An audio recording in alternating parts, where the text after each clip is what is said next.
حبيباتي الغزالات، قبل ما نبدا الوصفه كنطلب من اللي مازال ما زارنيش في قناتي الثانيه الخاصه بالطبخ والحلويات والمشروبات، وكل ما تشهيتوا ان شاء الله تلقاوه تما. غير سيروا لها، انا متاكده غادي تعجبكم. القناه اسمها وصفات مغيبه، غادي تلقاو الرابط ديالها اسفل هذا الفيديو هذا في صندوق الوصف. كنتمنى انكم تابوناو معايا فيها كذلك، وكنتسنى التشجيعات ديالكم، وشكرا لكم كاملين بزاف بزاف. اهلا الحبوبات ديالي صحابي كاملين، مرحبا بكم معايا اليوم في هذا النهار ونهار جديد ووصفه جديده، وكنتمنى انكم تكونوا بخير وعلى خير وبصحه جيده ان شاء الله. الوصفه ديال اليوم مطلوبه بزاف، واول حاجه غادي نقولها لكم في هذه الوصفه هذه مجربه ومضمونه باذن الله، يعني غير جربوها وداوموا عليها وان شاء الله راه ربي غادي يجيب الشفاء.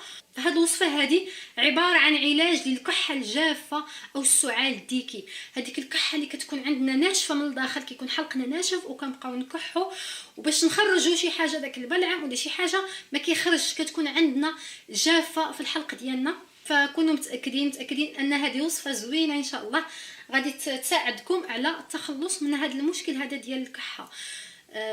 بالنسبه لهذا المشكل هذا كيجي من بزاف الحوايج، كيكون راجع لبزاف نتاع العوامل، مثلا التلوث او هذا الجو هذا اللي متقلب. مهم عندها بزاف نتاع العوامل اللي كتخلي ان هذه الكحه الجافه تكون. ولكن كيف قلت لكم ديما كاين الحل، والحمد لله كاينين وصفات طبيعيه اللي غادي يهنيونا من هذا المشكل هذا. كما كتشوفوا كنجيب لكم ديما وصفات طبيعيه اللي كتكون يعني رخيصه وسهله في متناول الجميع. بطبيعه الحال ماشي غير تسمعوا رخيصه او لا شي حاجه تقولوا هذه الوصفه ما زويناش، راه ماشي الحاجه الغاليه هي اللي كتنفع. راح كنقول لكم يعني كنجيب لكم وصفات رخاص كي قلت لكم في متناول الجميع، وفي نفس الوقت فعالين ونتيجتهم ان شاء الله مضمونه وكيفيدونا بزاف بزاف للصحه ديالنا. فالوصفه ديالنا هو هذا الكويس هذا اللي غادي نبقاو نشربوه 3 المرات في النهار، وان شاء الله الا داومتوا عليه راه ربي غادي يجيب الشفاء للجميع.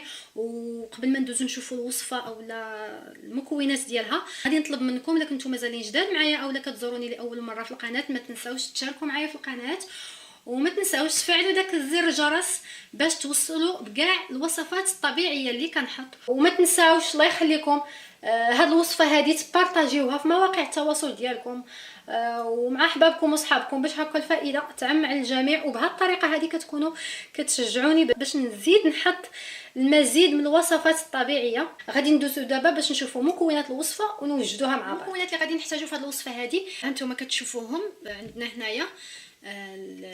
القرنفل، حبة القرنفل غادي نستعملوهم، او المسمار على حسب كل بلد وشنو كيسميه. انا كنوريه لكم هكا باش تعرفوا شنو هو. غادي نستعملوا بعض الحبات نتاع القرنفل. وعندنا هنايا الكركم او الخرقوم البلدي. يعني هذا الكركم هذا زوين زوين بزاف في المشكل هذا نتاع الكحه او السعال، غيساعدنا بزاف. حتى هاد القرنفل اولا هاد المسمار حتى هو زوين بزاف. انتم غادي تجربوا ان شاء الله، وكيف قلت لكم ما تنساوش تردوا عليا.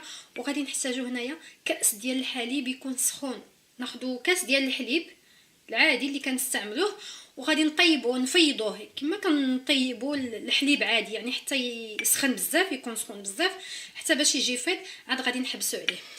بالنسبه للطريقه غادي ناخذوا هكا كاس هكا، غادي نديرو هنايا تقريبا 5 ديال الحبات نتاع القرنفل او المسمار على حسب كل واحد شنو كيسميه. نتوما كتشوفوا درتنا غير 5 د الحبات كافيين.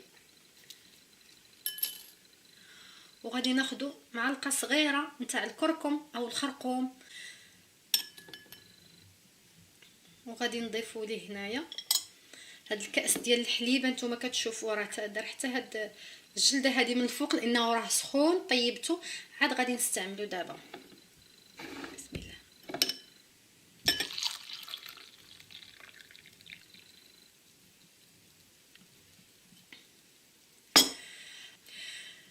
غادي نزيد عليه معلقه صغيره من عسل نحل طبيعي، ولا ما كنتوش كتوفروا على عسل النحل ممكن تستغناو عليه، هو الاضافه ديالو مزيان حتى هو كيعاون. ولكن لما كانش موجود ماشي مشكل، ممكن تستغناو عليه، ممكن نكتفيو بهذا الشيء هذا اللي كاين. مازال كاينه اضافه اخرى غادي نزيدها لكم من بعد هذا الشيء هذا اللي درناه.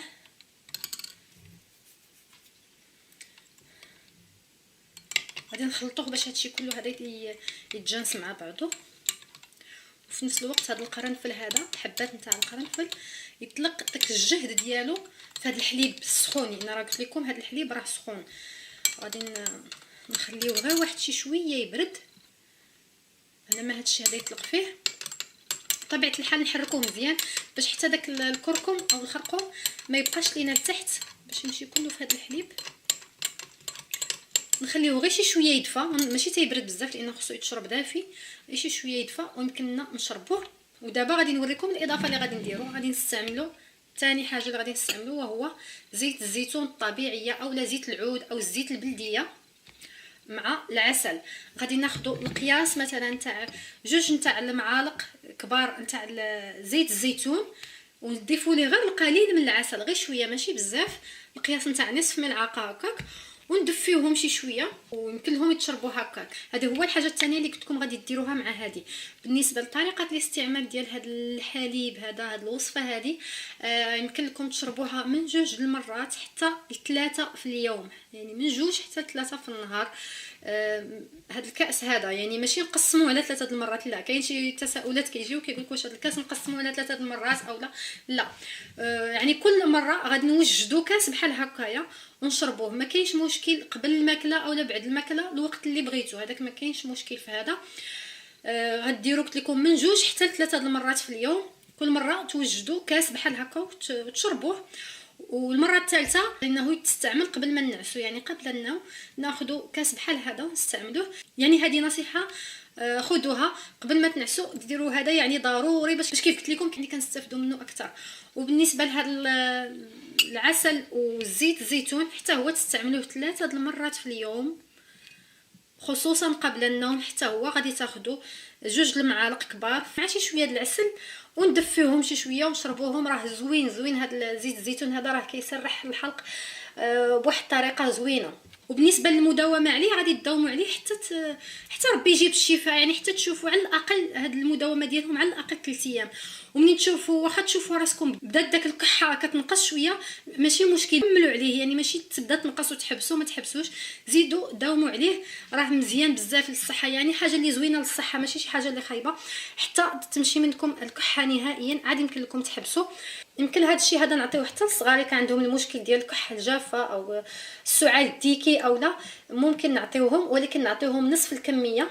هذا غادي يساعدهم باش يتهناو منها، لان حنا الكبار كناخذوا هذه الكميه كامله. الصغار ديما فاش تبغيو تعطيوهم شي حاجه بحال هكا تعطيوهم نصف الكميه حتى هما 3 المرات في النهار. هادو هما الوصفات ديالي بجوج، كنتمنى انهم يكونوا عجبوكم. ما تنساونيش في البارطاج، بارطاجيو هذه الوصفه هذه، وما تنساونيش في التعاليق حتى هما اللي جرب هذه الوصفه هذه الله يخليكم رجعوا للتعاليق وكتبوا لي شنو لقيتوا عليه. وما تنساونيش في لي لايك حتى هما، وما تنساوش خصوصا انني كنبغيكم بزاف بزاف. وغادي نخليكم دابا نتلاقاو مره اخرى ان شاء الله في شي وصفه طبيعيه.